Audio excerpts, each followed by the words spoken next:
What's good, y'all? It's Drew here, back with another video. Today, we're going to talk about the big three and how it was looking like 10 years ago. So I'm going to get some like, subscribe for more anime content if you haven't already, and hit the bell notification because you know YouTube be trying to play with us. But we're going to get right into it, obviously. Couple things first.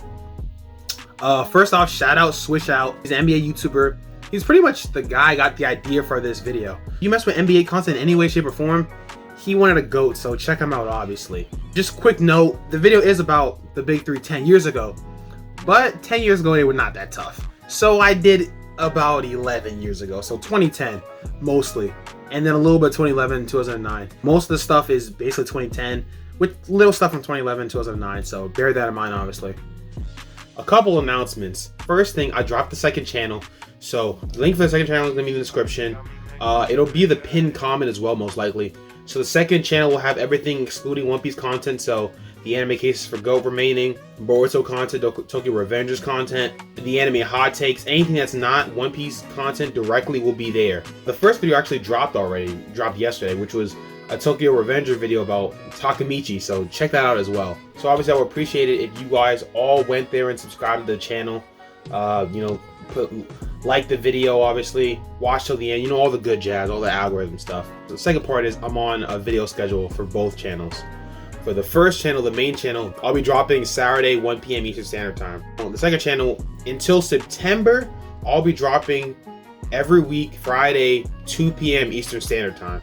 And then once September hits, obviously the time will change from Friday 2 p.m. Eastern Standard Time to Friday 4 p.m. Eastern Standard Time. So obviously I'll remind you guys for the next couple of videos on this, obviously, but just to let you know, that's what's gonna happen there. So yeah, check out the second channel because that video is tough. A lot of y'all came through, so I'm obviously appreciative. But we're trying to hit 100 subs by the end of the month. We have big goals around here, so we try and hit that.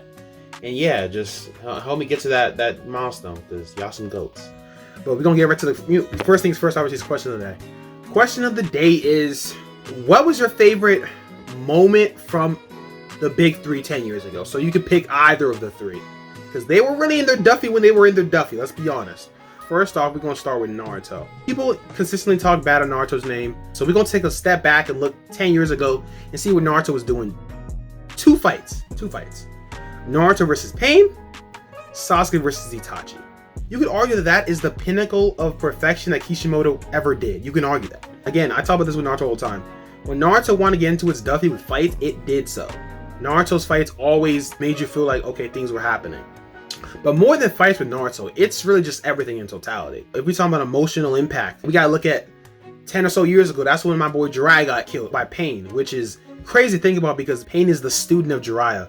So we have that whole, I guess you can see the prophecy stuff starts really getting pushed by the Naruto series, which I guess if you look at the future, you could argue that didn't end up being too well, but still, we're looking at that time. Jiraiya was basically the prophecy teller where he had 3 students that were crazy tough.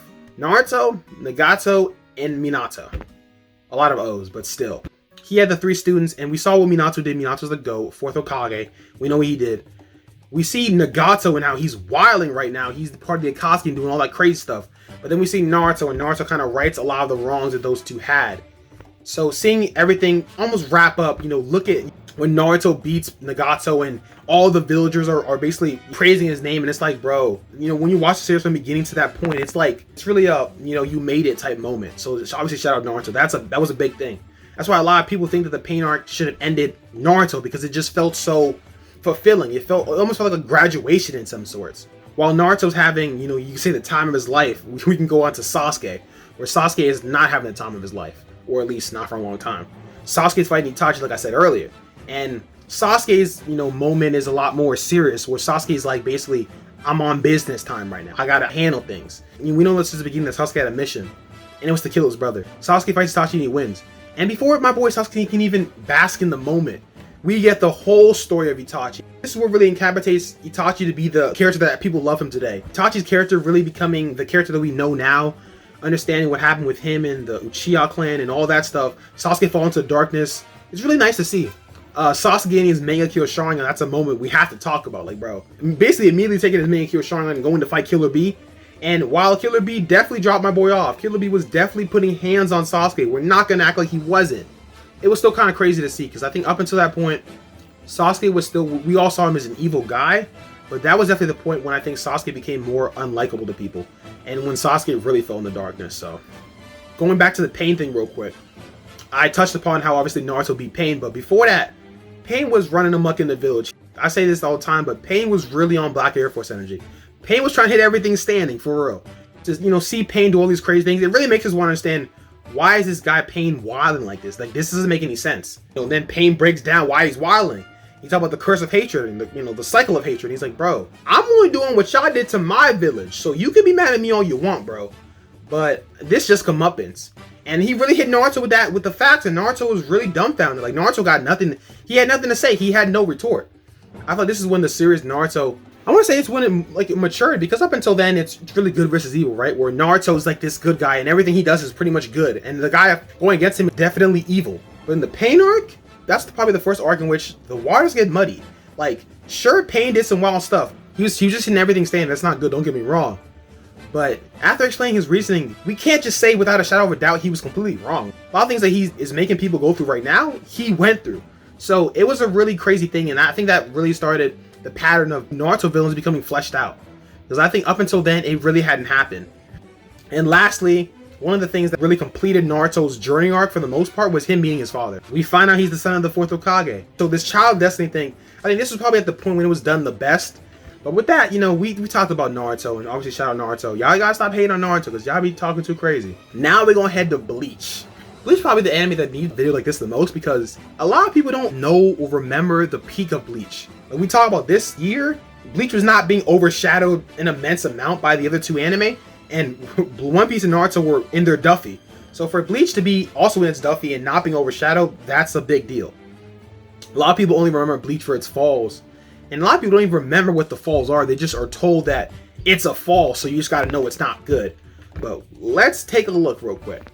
We talking about Ichigo versus Ulquiorra, which people don't talk about Bleach fights a lot, but Ichigo versus Ulquiorra was one of those fights. First of all, this is the Espada arc, so we get the 4 main Espada, they all get fleshed out. So we're talking about Stark, Baragon, Haribel, and Ulquiorra. They all are fighting captain level people. Toshiro versus Haribel, you have that ice and water clash where one person's using water, then Toshiro turns to ice, and then back to water. It's like back and forth. Then you have Soifang and a bunch of other people versus Baragon. And Soifang is not one of my favorite characters, I'm not going to cap. But still, like, she's an interesting character. One of the characters whose Zanbatsu you can tell that Kubo definitely went to his Duffy for. We're talking about a Shikai that can double hit, kill you. And then a Bankai that's a missile launcher. Like, bro, what more can you ask for, bro? Talking about Stark and Shunsui. Shinsui's a character that we really didn't know that much about him. We only probably knew that he was trained by Yamamoto, like, directly, but that's it. So seeing his Shikai, and you could argue that he has one of the most unique and creative Shikais in the series.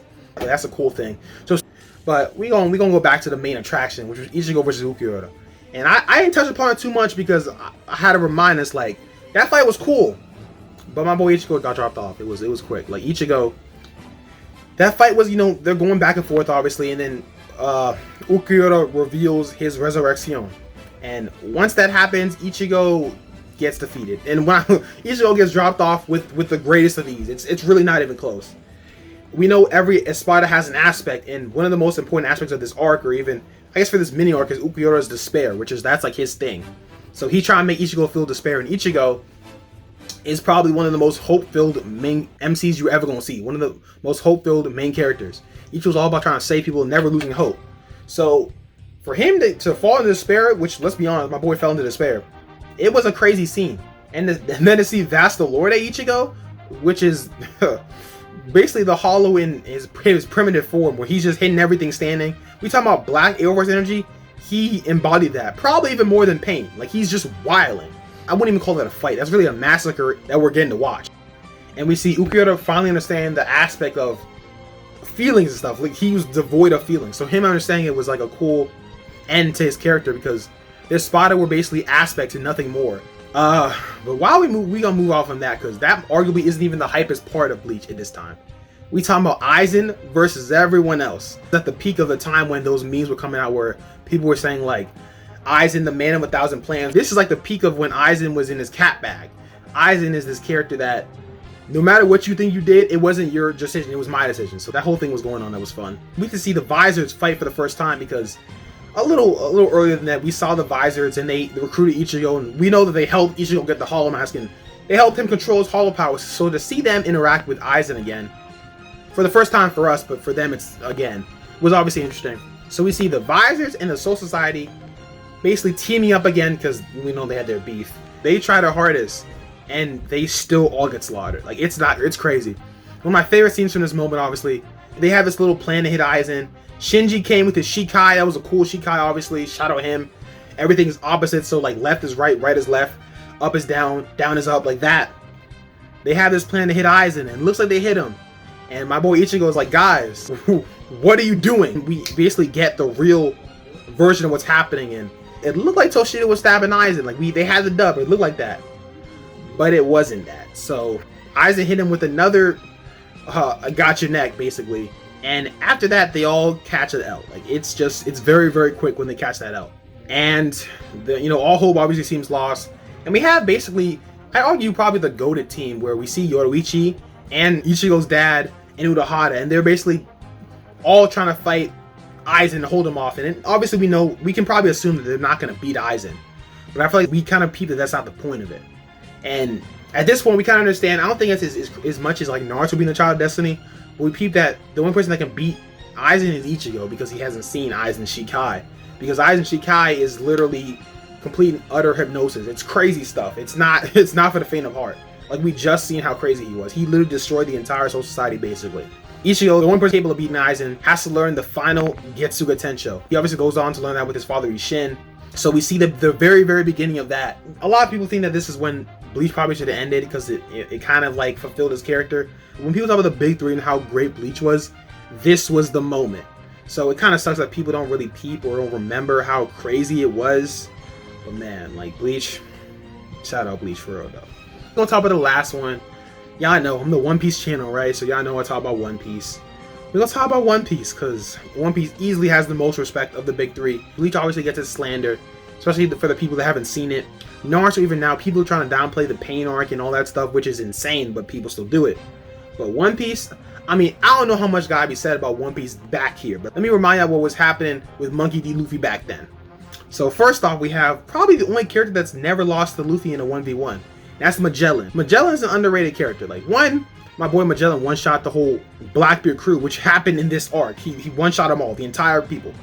Then he fought Luffy, and Luffy always had this cool moment where Luffy's like, bro, if I need to give him my arm to save my brother, then I'm gonna do it. Like, it is what it is. We gotta do it. Save Ace. And that was a tough moment. The episode ended, I remember that. The episode ended off that. And it was cool for a second. Then Magellan defeated him very easily, and Luffy was about to die. But still, like, shout out Magellan. Magellan's a character that, this was like his mini arc, where Magellan was literally a monster. Like, everyone in Impel Down knew, like, this guy is a menace. No one can stand up to him. And Luffy, we know Luffy's all about Luffy got big cojones, obviously. So Luffy was not stepping down from anyone. But to see that fight, obviously, was great as well. We basically get introduced to the Revolutionary Army in totality. Before now, we kind of knew about them in passing. Garp told us about the Revolutionary Army and how they are going against the world government. We know that the leader of them is Luffy's dad, but we hadn't really had any tangible connection until now. Like, besides being his father, there was no connection there. We see probably one of the craziest things that's happened in One Piece, where Luffy basically gives up 10 years of his life for the percent chance increase that he can live. Shout out Whitebeard. We talking about, obviously, if you're in Wano now, you know Whitebeard and Roger and Odin. You see all that crazy stuff, but this is the beginning of the hype for Whitebeard, which obviously extends to Roger and Odin. We have been given some hype about Whitebeard, him being the strongest in the world. Little tidbits like that. We know Ace respected him heavily, and we know Luffy respected Ace, so obviously we saw that connection. But we were like, this Whitebeard guy is good, but can we see what the hype is all about? And we saw what the hype was all about. First of all, his fruit. The Goro Goro no Mi, easily the strongest paramecia in the world, right? Just a crazy fruit. As crazy as Marineford was in terms of boxing and fighting and all that stuff, Marineford's underrated aspect was the reveals. One of the biggest reveals was Luffy's brother. Not Luffy's blood brother, is what we found out. Up until now, we thought Ace and Luffy were blood brothers because, it kind of made sense, right? Where Luffy and Ace were brothers, and Luffy's granddad was Garp. Like, we had a little family tree going on. And Sengoku was like, nah, that family tree is false. It's not true. Ace is the son of Roger. And that is easily one of the craziest reveals in One Piece. And I don't even know One Piece will ever top it, save for the actual One Piece, because that's the biggest mystery ever. Honestly, wish I could go back and remember that hype, because it's a crazy moment. when we find out that Luffy and Ace's relationship, we can argue it's even closer because they're not blood brothers. And yet we see how crazy Luffy and Ace have fought for each other. So it's a crazy moment. We encounter Kobe again, who, shout out my boy Kobe. Gets a lot of disrespect in the community, but I feel like he's a character that every time we see Kobe, it's always after a big gap, and he always, you know, shows how far Luffy has come against how far Kobe has come. Like when they first clashed in Eni's lobby, we see Luffy kind of, not one-shots him, but Luffy like shows him, hey, I'm still big bro. And they clash again in Marineford. This time Luffy's like, bro, I don't have time for this. And it's not even really an encounter, it's really just a punch and I'm gonna see you later. We see a lot of crazy characters in there, Duffy. Shout out my boy Crocodile, because I think Oda even knew he made this mistake. He introduced Crocodile way too early, and he was like, bro, Crocodile needs more respect. Crocodile's stock just skyrocketed in Marineford. He was hitting everything standing. We see Luffy, and he uses kurosaki for the second time, I think. Which, I think that's probably the thing that put the target on Luffy's head. Where Luffy's in the biggest stage probably ever. Well, at least at this point, we definitely know this is the biggest stage. We got all the warlords. Most of them, Luffy has fought separately as the main antagonist of their arc. We talking about Crocodile, we talking about Gecko Moria, or even someone's end goal like Mihawk. So we see all these people. And then we see the three admirals that Luffy has encountered separately, and we saw that Luffy and the Straw Hats were nowhere close to those three. Not even to mention other crazy pirates like the Whitebeard pirates. And Luffy is probably, among all the top tier, the people with names that we care about, Luffy easily bottom 5 or bottom 10. And Luffy still steps up. Luffy still stamps his name on that war with Conqueror's Haki. And we didn't really know much about Conqueror's Haki at that point, but we knew that if you had Conqueror's Haki, you were tough, or you were meant to rule. So Luffy steps up with Conqueror's Haki and shows it, and everyone kind of turns their head like, bro, this kid got Conqueror's Haki? He a menace, he's a threat, you gotta get stopped. Marineford, I talked about how it has mad mysteries, and I talked about how it has a lot of fights. One thing that Marineford probably does best out of any arc, honestly, I think I've ever seen, is how much control it has over your emotional bandwidth. It's crazy how quickly you can go from hype to sad or depressed from Marineford in one sitting. We see Luffy saves his brother Ace, like, the journey is over. Obviously, we're sad because Whitebeard's probably gonna die here, but still, like, the journey is over. And Ace dies at the hands of Akainu. This sets up Akainu being one of the ending villains for One Piece, as well as probably Blackbeard, where if Ace doesn't die here, Akainu and Blackbeard are probably not two characters that we look at and say, Luffy has to fight them, or at least encounter them at the end of the series. This is the impact of Ace dying at the hands of Akainu, and the whole war, which we know it's basically a huge Ace rescue mission, for it to end in this manner, it was a crazy moment. And I feel like I love the reaction from Luffy, because, you know, the whole shonen thing where it's like, oh, I lost someone that was important to me, I'm going crazy, I'm going berserk, which even Naruto did this in this time frame, where Naruto had this whole Naruto's, you know, activation where he goes four tails and he's attacking in pain like crazy. Luffy didn't have that. Luffy had this very realistic breakdown. It was crazy because we knew that, obviously we're all watching Marineford, so we know what Luffy's going through. I talked about Ivankov, that whole thing. Luffy is basically taking steroids. Let's keep it a bean. Luffy is taking steroids every 5 minutes because his body's breaking down. To have Ace die in his arm, it's like, bro, his body's shut down. It was not able to sustain itself with this knowledge of Ace's demise. Like, so that was a crazy moment. The big three, people like them for different reasons. It's funny because, you know, 10 years ago, which I think you could argue for most of these series is like the halfway point for them, this year ended off for them on different paths, right? 10 years ago, Naruto ended off, I want to say, a lot happier, right? Where Naruto beat Pain, he's the child of destiny, he's fulfilled what he had to do. And you can now see the path, if you couldn't already, you can definitely see the path of him becoming the Hokage and him gaining everyone's respect. He was already on that path. Ichigo, all hope was lost for a second, it seemed all dim, but now there's a slimmer of hope where it's okay. There's this final Getsuga potential thing where you might be able to beat the man who had an 100-year plan to destroy the universe, basically. Like, that slimmer piece of hope. And then you got One Piece, where it's like, it's just utter despair. It's funny because that's Bleach's thing, but still. Luffy is at his lowest point by far, and it's not close. And I don't even think Luffy will ever get to a point lower than this again, but to see where the three anime ended off of, like, if you don't watch the big three, you've never seen the big three, like, I encourage you for real to definitely watch all three of these arcs, because I think that while it's not the ending of any of the three series, it's just a great thing to look back and see, like, where each character and where each show was at during this time. But yeah, let me know what you guys think about the big three. Yeah, let me know what you guys think down below. But I'm out, so peace.